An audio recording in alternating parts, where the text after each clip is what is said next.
My name is Kane. I am from Germany. I've been working for the United Nations for over 30 years in a variety of functions. I think it's barely a department that I haven't worked in. I've been overseas several times, both with UNDP and also with Peacekeeping on 2 occasions. I've had this job as High Representative for Disarmament Affairs for 6 weeks now, so I'm very new. And I came to that with background in disarmament. I was working there for 4 years and then had been primarily in political affairs in a variety of political functions, as well as the last 4 years I spent as Undersecretary General in the Department of Management.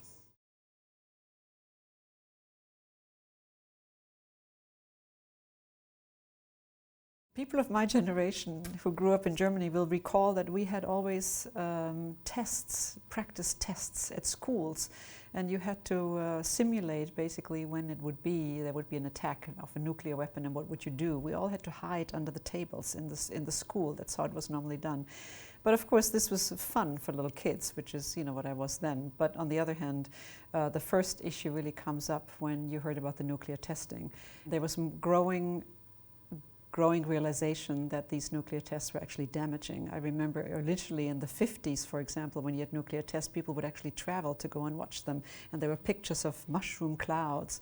And this would be in the newspapers. And then it was like a good thing to watch it. And it was only afterwards that people realized how bad it really was. And I think that's when you started to have a public consciousness that there was a very deleterious effect, because no one really equated what happened in Hiroshima and Nagasaki with the testing, because the testing was somehow thought benign.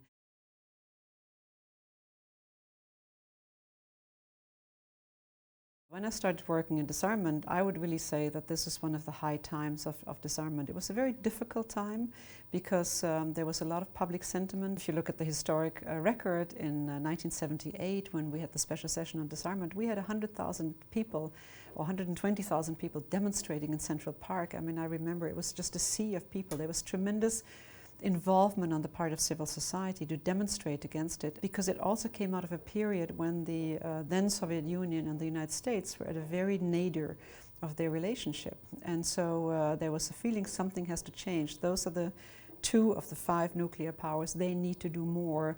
And so therefore there was a very strong sentiment. And I think that that was a very exciting period, because you had a very strong involvement of civil society.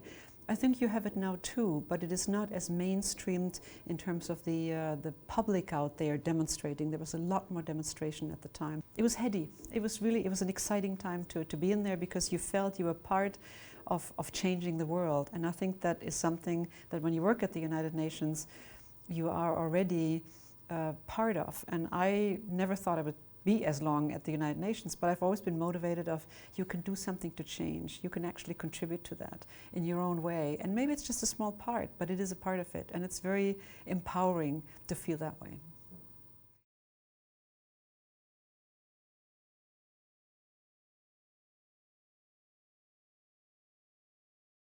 I think that there is a stalemate in the machinery of the United Nations. We have the Disarmament Commission, we have the Conference on Disarmament.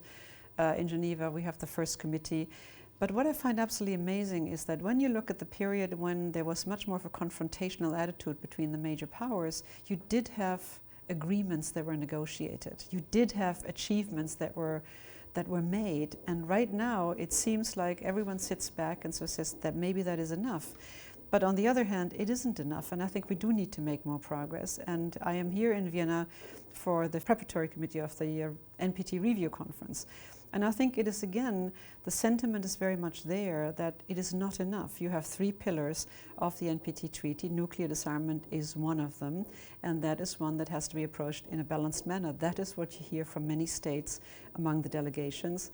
But on the other hand, without the political will of member states, and they do work by consensus, so if there's one state that does not join the consensus, then you don't go anywhere. And that is unfortunate, because I think that if you don't have advances in disarmament, then you take away a lot of money that could go, for example, to economic and social development. We have the Millennium Development Goals. We have difficult economic situation in many member countries. You asked me about civil society. I think it would be very helpful if that is something that came up a little bit more in the public consciousness. There are some very good civil society members, there's some very good organizations that do very substantive work. But what I find unfortunate is that it's very hard to make it palpable. You know, how do people get their information? They get it through the internet, they get it through newspapers, they get it through television. But when you talk about disarmament, usually you show a range of weapons. And I think it's a negative image. So maybe we need to rethink a little bit our approaches to basically also get a bit of more of a groundswell.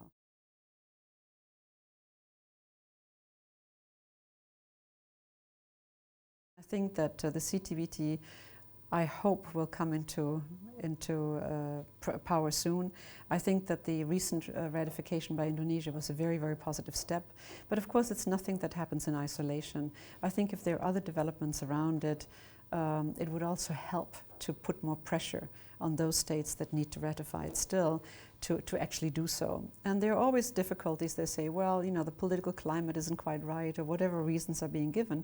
But I think that the transparency that is being brought also by the CTBT and the organization around it is very important to create confidence. Because to have transparency, to have the feeling that when nothing is happening in a clandestine manner, I think is extremely important. And I think that this is something that is really very exciting, because everyone can now look at this, or any state can now look at it and can see what is actually happening there. If there is any development or any explosion or any movement anywhere, it will be picked up and seen, and that is immediately then transparent, and it's right there. I think that is extremely important.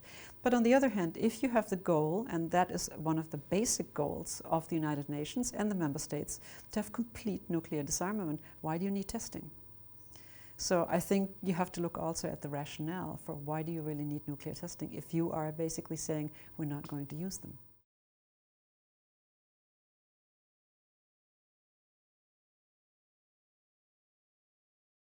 Initiatives important in various levels. I mean, you're training scientists, you're training experts in the Office of Disarmament Affairs. We train school children and we train students. And I think education is necessary in all levels. It's not a very accessible subject. I can't even imagine what it's like on the technical level, but I can tell you that even when you're thinking of having it taught in schools or having it taught in universities, you need the materials that are accessible to those who are teaching it. And that, again, is not an easy task. What you're doing in terms of training the experts is very necessary, because I don't know that anyone else is doing it. And that's why it needs to be done. Just like what we are doing on the part of telling the young generation, because they have not been there. It's not immediate for them. We need to make it, we need to bring it home to them, that this is part of history, and unfortunately a very sad part of history.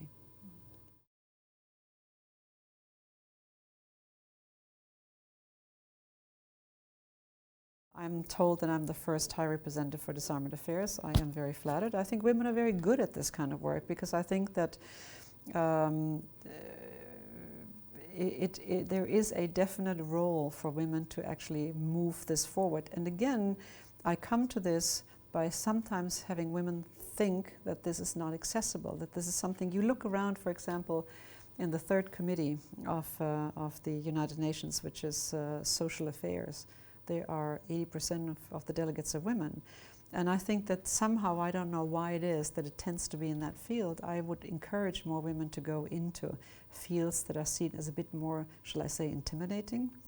And again, I must give credit to the Secretary General from the UN side, because he has more women, he has appointed more women to senior level positions than ever before. And you now look, when he has his senior meetings with the Undersecretary Generals, there is a fair number of women there. I mean, we could nearly be in the Nordic countries, because they've always been trailblazers.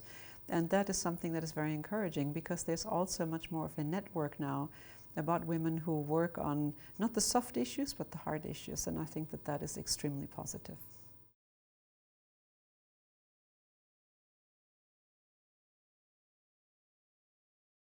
I think that the most important thing is to educate them and to take away the threshold fear, because I think that's really what it is. It is seen as an inaccessible, difficult subject that needs a lot of expertise.